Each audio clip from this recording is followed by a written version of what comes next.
Hello guys, welcome back to Beyond the Realms. I am of course Jason. Today I'm drinking down the cheap ass 211. But the reason why, $8 for a 12 pack. Look at that, 8.1%. So if you want to get a good kick to the balls and something that's cheap, something that's, and it tastes pretty good too. Check out whichever you want to call it here, Steel Reserve or 211. So yeah, to cut to the chase, today's review, what I'm going to be talking about is the original 1990 film starring Arnold Schwarzenegger entitled Total Recall. This is the new mind-bending edition Blu-ray, which just came out this week to coincide with the remake which hit theaters today. This film came out, of course, in 1990, and, I'm not going to spend a lot of time on the story. I'm sure most of you already know it, but for those of you that don't, it stars Arnold Schwarzenegger, who plays a guy named Doug Quaid. He is a construction worker who visits this place called Recall, where they can implant a virtual reality memory into your brain, and it's so real, it's like you actually lived it. He wants to visit Mars. He wants to be a secret agent, so they implant that memory into his mind, and things just go crazy. He realizes that nothing is as it seems when he wakes up. You know, his wife, which is played by Sharon Stone, is not really his wife. This woman that he meets on Mars is supposedly his real wife. He's got the governor of this Mars colony, Velos Cohagen or something like that, played by Ronnie Cox, which is trying to kill him, trying to get to him because he's a secret agent. There's just all kinds of crazy stuff that happens in this movie. You know, Michael Ironside is in it that plays, is supposedly his fake wife, which is Sharon Stone, supposedly her real husband. He's trying to kill him. So all these people are coming after Quaid, trying to kill him. And he's trying to figure everything out. He's trying to make heads from tails in this, as well as the audience is. This is a sci-fi film that, I guess you could consider this a thinking man's sci-fi film, because it's definitely not, mindless action. It's definitely not a mindless story. There's a lot of things that happen in this that really make you wonder, and there's a lot of questions that are raised. And really, it's a film that when it ends, it's kind of left open for interpretation.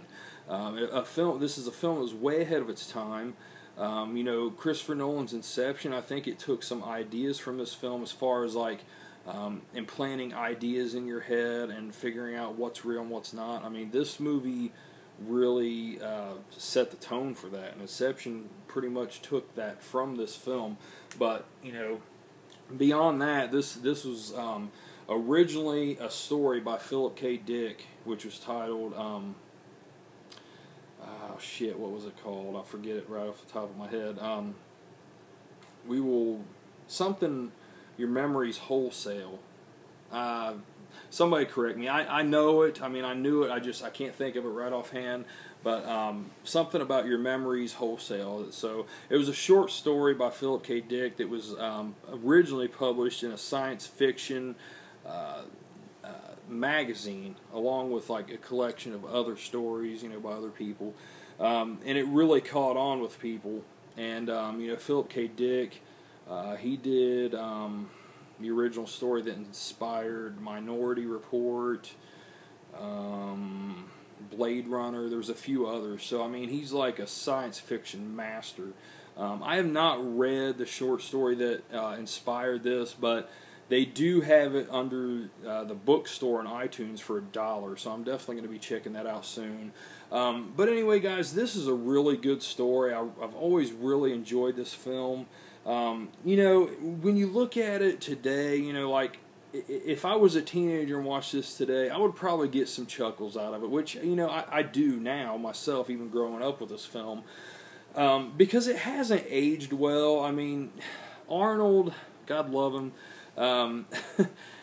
for this time, he was like the top action star, but I mean, the guy is not a good actor at all. I mean, he's pretty damn bad, but you gotta love him. I mean, Arnold was just Arnold, man. He kicked ass. He was just an awesome action star.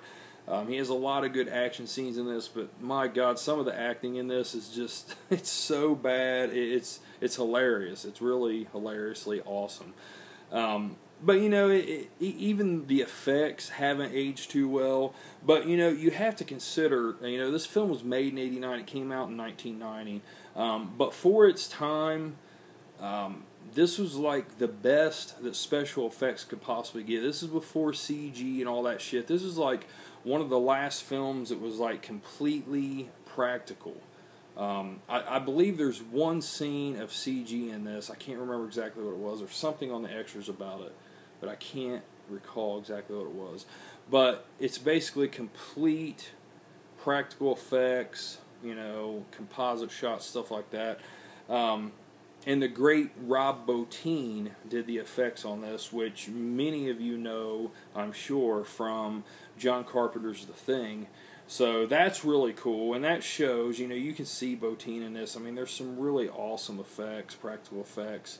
Some of them really work still, you know. Like I said, some of them don't. Some of them are really cheesy and bad looking by today's standards. But for its time, this film was ahead of its time. It was like the mecca of special effects, you know, being like the summer type blockbuster film. This was it. 1990, this film was it. And I've always had a special place in my heart for this film. It's one of my favorite sci-fi films. I still enjoy it because, you know, it really makes you think. It really makes you ponder things. It's not just the special effects. It's not just, you know, this big spectacle to draw people in on a hot summer day. You know, this movie really makes you think. There's a lot of substance to this film as well, which also that resonates with a film like Inception, you know, where it's a thinking man sci-fi film to where you can watch it a couple times and get a couple different meanings out of it, or, you know, watch it several times and pick up on things that you know you might have missed the first 5 or 6 times watching it. I mean, it's like that, and that's why I think, you know, people have held this in high regard for a long time. You know, now I don't think it warrants a remake at all, despite, you know, some of the stuff being aged in this. And you know, I hate to judge a movie before I see it, but I just can't imagine the remake being better than this film. Not at all. I don't know. There's a lot of really cool things in this.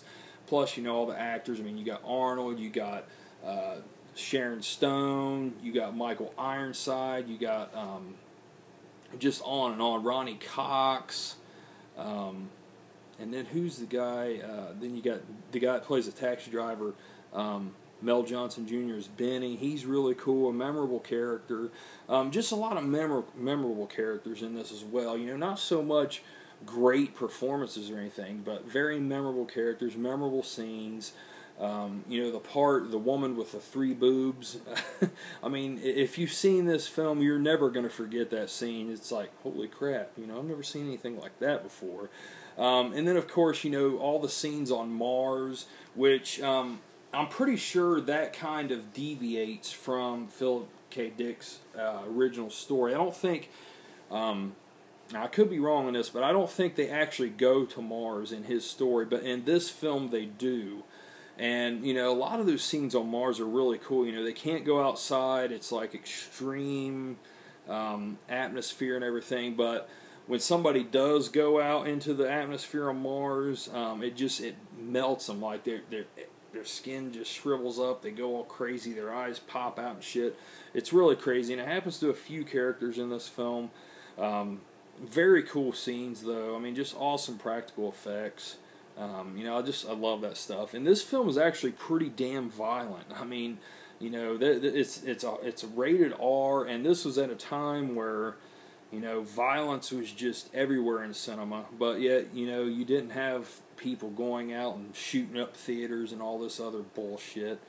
And to me, it just shows, that's one of the things that shows that, you know, violence does not cause that type of thing. But that's another whole argument, I guess you could say. I should say violence in cinema does not cause that type of thing. That's another whole argument.